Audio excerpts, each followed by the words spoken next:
বিধানসভা নিৰ্বাচন 2026 উপলক্ষে প্ৰচাৰ চলাবলৈ দেশৰ লোকপ্ৰিয় প্ৰধানমন্ত্ৰী নৰেন্দ্ৰ মোদী ডাঙৰীয়া আহিব আৰু এই কাৰ্যসূচী দুপৰীয়া 2 বজাত আৰম্ভ হ'ব আৰু এই কাৰ্যসূচীত আমাৰ চৰাইদেউ জিলা সোণাৰী আৰু মাহমৰা শিৱসাগৰ জিলাৰ নাজিৰা আৰু ডিব্ৰুগড় জিলাৰ খোৱাং টিংখাং নাৰকটীয়া দুলীয়াজান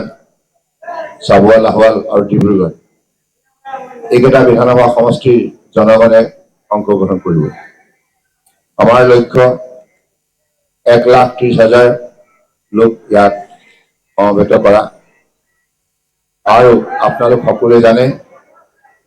ভাৰতীয় জনতা পাৰ্টিৰ নেতৃত্বত চলা দিল্লী এনডিএ চৰকাৰ যাৰ শক্তিশালী নেতৃত্ব বহন কৰিছে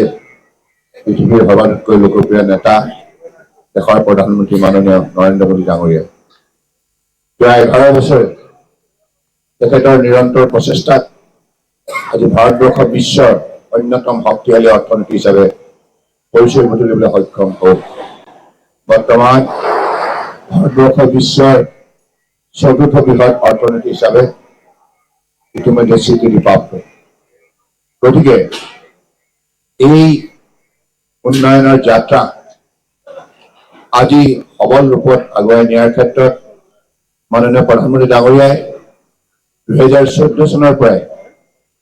ভাৰতবৰ্ষৰ খেতিয়ক দৰিদ্ৰ জনগণ যুৱক আৰু মহিলা তেখেতসকলৰ সৰ্বাংগীন উন্নয়নৰ বাবে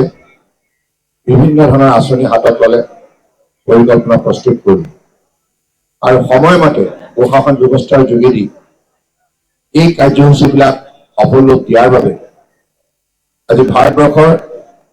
কংগ্ৰেছৰ অপশাসনৰ বাবে 11 স্থানত থকা অৰ্থনৈতিকভাৱে এই ৰাষ্ট্ৰখনে 11 বছৰ ব্যৱস্থা স্বচ্ছ নিকা প্ৰশাসন যন্ত্ৰৰে যিমানবিলাক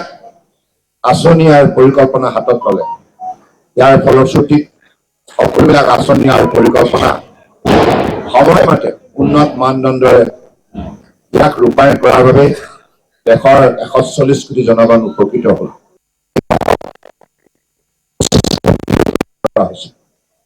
কেনেধৰণে মাননীয় প্ৰধানমন্ত্ৰী ডাঙৰীয়াই এই সফলতা অৰ্জন কৰে ইয়াৰ উপৰিও